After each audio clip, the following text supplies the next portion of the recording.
Hi, welcome to Shereen's kitchen. இன்றைக்கி நம்ம அருமையான ஒரு லஞ்ச் ரெசிபி தான் பார்க்க போகிறோம். என்னென்னா கொள்ளு பருப்பு கடையல் பண்ணிவிட்டு அப்புறமா நம்ம கோவக்காய் இருக்குது பார்த்திங்களா, கோவக்காய் வறுவல், கோவக்காயும் உருளைக்கிழங்கும் போட்டு ஒரு வறுவல் பண்ணிவிட்டு இப்போ இன்றைக்கி சமையல் முடிய போகிறோம். ஏன்னா ரசம் கொஞ்சம் முன்னாடி இருக்குது, நேற்று செஞ்ச ரசம் இருக்குது. அதனால் இதுதான் இன்றைக்கி நம்ம பண்ணுற சமையல். அரிசியும் ஒரு பக்கம் ஊற வச்சுருக்கேன்.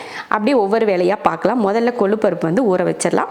இப்போ நம்ம ஃபேமிலிக்கு பார்த்திங்கன்னா ஒரு 150 கிராம் அளவுக்கு கொள்ளு பருப்பு சரியாக இருக்கும். அதுதான் எடுத்து வச்சுருக்கேன். இப்போ இதை கழுவிட்டு நம்ம வேக வச்சுக்கலாம். ஏன்னா வேகிறதுக்கு ரொம்ப நேரம் ஆகும். அதனால் நான் வந்து எப்போயுமே பார்த்திங்கன்னா கொள்ளுப்பருப்பு வந்து ஊற வச்சு வேக வைக்கிறது இல்லை. அப்படியே போட்டு வேக வச்சாலே ஒரு 6 விசில் 7 விசில் விட்டாலே அது நல்லா வெந்துடும். அதனால் அப்படியே வேக வச்சுருவேன். இப்போ வந்து கழுவிட்டு வேக வச்சிடலாம். தண்ணி ஊற்றிடலாம். கொஞ்சம் கடையிற அளவுக்கே நம்ம தண்ணி ஊற்றுவோம். மறுபடியும் வேக வைப்போம். அதனால் தண்ணி கொஞ்சம் அதிகமாகவே சேர்த்துக்கலாம். அடுத்து 2 பல் பூண்டு. நம்ம கிச்சனில் நான் வந்து கொள்ளுப்பருப்பு கடையில் வந்து நான் முன்னாடியே போட்டிருக்கேன். அதையும் கொஞ்சம் செக் பண்ணி பார்த்துக்கோங்க. அப்புறம் நம்ம மிளகாய் சேர்த்துக்கலாம். காரத்தை பொறுத்து மிளகாய். நான் வந்து காரம் வந்து கொள்ளுப்பருப்பு, வெறும்பருப்பு, இந்த உப்பு பருப்பு இதெல்லாம் கடையிறப்ப பார்த்திங்கன்னா நிறைய வந்து காரம் சேர்த்துப்போம். அப்போ தான் பருப்பு குழம்பு சாப்பிட்றதுக்கு நல்லாயிருக்கும், சுருக்குன்னு இருக்கும். அதுக்காக உங்களுக்கு வந்து காரம் எந்த அளவுக்கு வேணுமோ அதையை பொறுத்து நீங்கள் சேர்த்துக்கோங்க. இதில் என்னெல்லாம் போட்டிருக்கேன் பார்த்தீங்களா? கொள்ளு பருப்பு 150 கிராம், பச்சை மிளகாய் ஒரு 4, 2 பல் பூண்டு சேர்த்துருக்கேன். சார் மூடி போட்டு விசில் போட்டுடலாம். குக்கர் மூடி போட்டு விசில் போட்டாச்சு. கொஞ்சம் ஒரு 2 விசில் 3 விசில் இல்லாமல் ஒரு 7 விசில் தாராளமாக விட்டு இறக்குங்க. 7 என்ன 10 கூட விட்டுக்கோங்க, உங்கள் விருப்பம்தான். ஒரு சில குக்கரில் சீக்கிரம் வெந்துடும், சில குக்கரில் வந்து லேட் ஆகும். அதனால் உங்களுக்கு எவ்வளோ விசில் வேணுமோ உங்கள் குக்கரை பொறுத்து அந்தளவுக்கு நீங்கள் விட்டுக்கோங்க. இது ஒரு பக்கம் வேகட்டும். அடுத்து நம்ம வந்து வறுவலுக்கு காயெல்லாம் வெட்டி எடுத்துக்கலாம். நல்லா இது போல் நல்லா ரவுண்டாக வெட்டிக்கோங்க, இல்லைன்னா நீல வாக்கில் வெட்டிக்கோங்க. நீல வாக்கில் வெட்டுறதுனா இப்படி வெட்டி நல்லா மெலிசாக குச்சி குச்சியாக வெட்டணும்.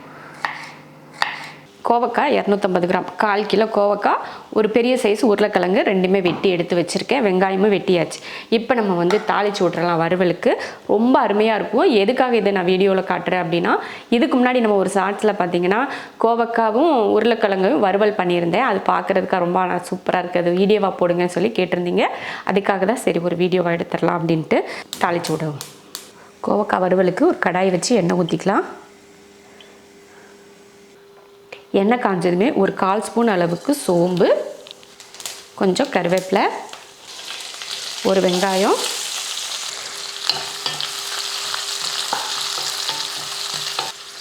இது கூடயே கோவக்காய் சேர்த்துடலாம். நல்லா பார்த்துக்கோங்க, நல்லா ரவுண்டாக நல்லா மெலிசாக வெட்டி எடுத்திருக்கேன். அதே போல் உருளைக்கிழங்கையும் சின்னதாக வெட்டியிருக்கேன். கோவக்காய் சைஸ் அளவுக்கு பார்த்து வெட்டிக்கோங்க. மஞ்சள் தூள், அடுத்து உப்பு,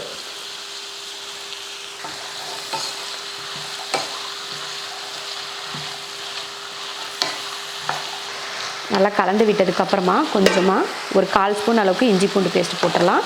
போட்டு இதையும் கலந்து விட்டுருவோம்.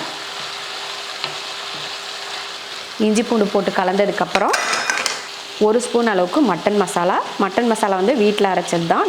இதுக்கு முன்னாடி இந்த வீடியோ போட்டிருக்கேன், செக் பண்ணி பார்த்துக்கோங்க.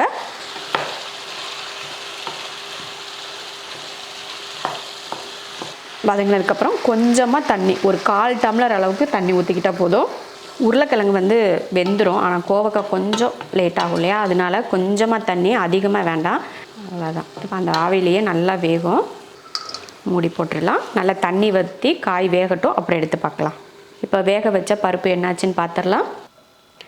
கொள்ளு பருப்பு பார்த்திங்கன்னா நல்லா வெந்துருச்சு. இப்போ வந்து தக்காளி 3 போட்டு நல்லா கொதிக்க வேக வைப்போம். முதல்ல போடாமல் இப்போ வேக வச்சதுக்கப்புறமா போட்டோம்னா பருப்பும் நல்லா குழஞ்சி வந்துடும். அதனால் தக்காளி இப்போ சேர்க்குறேன். நல்லா ஒரு பக்கம் கோவக்காயும் ஒரு வறுவலுக்கு வேக வச்சுருக்கு. அதுக்கப்புறமா பார்த்திங்கன்னா நம்ம கொள்ளுப்பருப்பு தக்காளி போட்டு ஒரு பக்கம் வெந்துட்டுருக்கு. தாளிக்கிறதுக்காக பார்த்திங்கன்னா சின்ன வெங்காயம் உரித்து வச்சுட்டோன்னா அதெல்லாம் வேகிறப்ப நம்ம சும்மா இருக்கிற நேரத்தில் இந்த மாதிரி ஒரு சின்ன சின்ன வேலைங்களாம் செஞ்சு வச்சிட்டோம்னா டக்கு டக்குன்னு நமக்கு வேலை முடியும் இல்லையா. அதனால தான் இன்றைக்கி நம்ம கடைக்கு இதுதான் லஞ்ச். ரசம் வந்து முன்னாடியே வச்சுட்டேன்னு சொன்னேன் இல்லையா, வச்சுட்டேன் இல்லை, நேற்றே ரசம் பழைய ரசம் இருக்குது. அதனால் இன்றைக்கி புதுசாலாம் ரசம் வைக்க தேவையில்லை. ரசம் வந்து டெய்லியெல்லாம் வைக்க வேணாம். நேற்று வச்ச ரசம் இன்றைக்கி இருந்ததுன்னா அதை சாப்பிட்டுட்டு ஒரு நாள் இடையில வந்து ஒரு நாள் வந்து ரசத்துக்கு வந்து லீவ் விட்டுட்டு அதுக்கடுத்த நாள் ரசம் செஞ்சுக்கலாம். வாரத்தில் ஒரு 2 நாள் 3 நாள் ரசம் செஞ்சால் போதும். டெய்லி செய்யணும்னு இல்லை. ஞாயிற்றுக்கிழமை கண்டிப்பாக செய்வோம், ஏன்னா நான்வெஜ்ஜெல்லாம் செய்வோம் இல்லையா. ஞாயிற்றுக்கிழமை ஒரு ரசம், அது வந்து திங்கக்கிழமையும் இருக்கும்.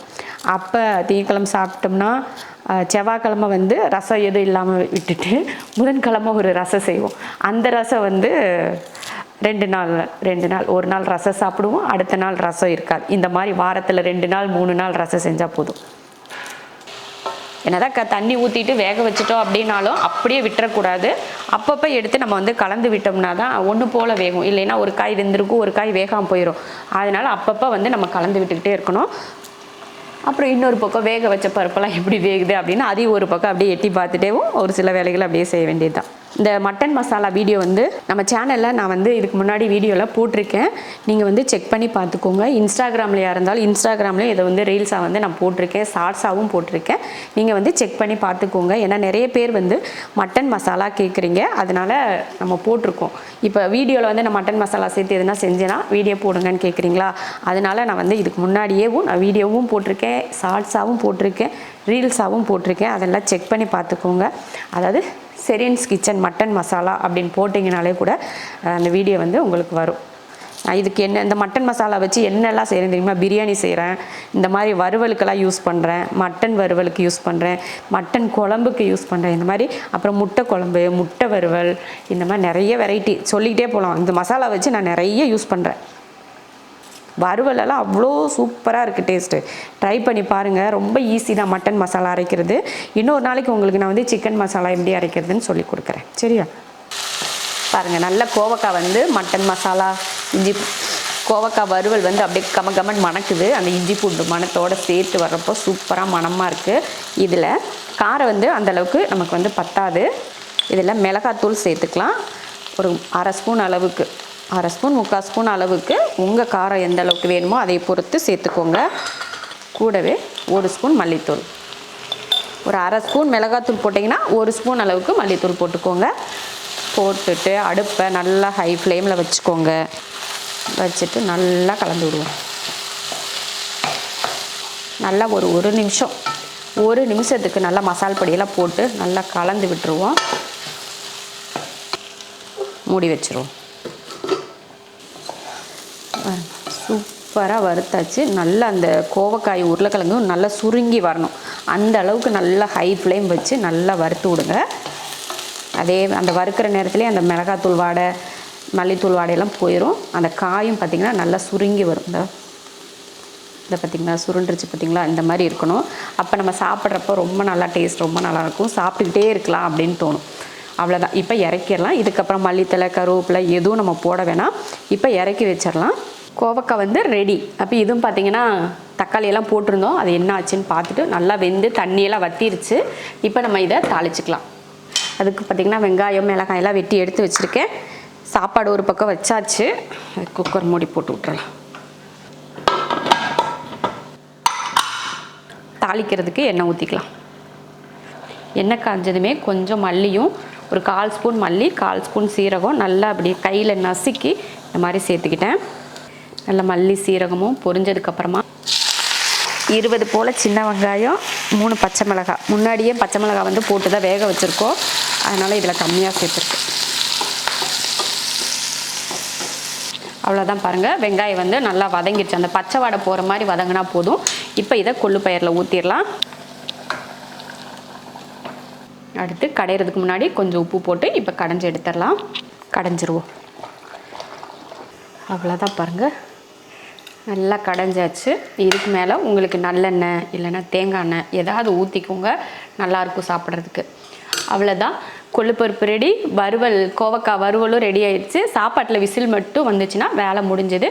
இப்போ இதெல்லாம் கழுவுறதுக்கு போட்டுட்டு நம்ம வந்து கிளம்புறது தான் வேலை. அவ்வளோதான், முடிஞ்சுது. இதோட இந்த வீடியோவை முடிச்சுக்கலாம்.